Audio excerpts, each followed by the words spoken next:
Allemagne, les exportations allemandes ont connu en août leur plus forte contraction depuis la crise financière mondiale de 2009, ce qui, conjugué à la baisse marquée des importations, témoigne d'une perte d'élan de la première économie européenne au troisième trimestre. Les exportations ont diminué de 5,2% sur un mois en août, tandis que les importations ont baissé de 3,1% à 78,2 milliards d'euros, leur recul le plus prononcé depuis novembre 2012. L'excédent commercial s'est réduit à 19,6 milliards d'euros.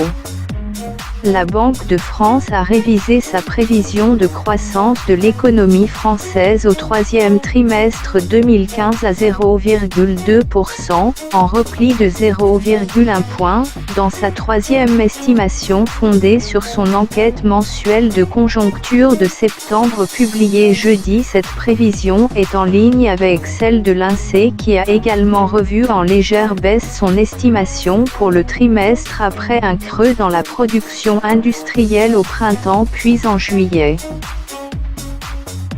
Bourse de Tokyo a fini jeudi en baisse de 0,99% après 6 séances consécutives de progression. L'indice Nikkei a perdu 181,81 points et le Topix, plus large, a cédé 11,77 points. Longtemps incertaine, la bourse de New York a fini en hausse mercredi, grâce aux biotechnologies. Standard & Poor's affiche sa sixième performance positive en 7 séances. L'indice Dow Jones a gagné 121,76 points, le Nasdaq Composite a avancé de son côté de 42,79 points, soit plus 0,9%. Plusieurs syndicats et organisations de jeunesse appellent à une grande journée syndicale ce jeudi.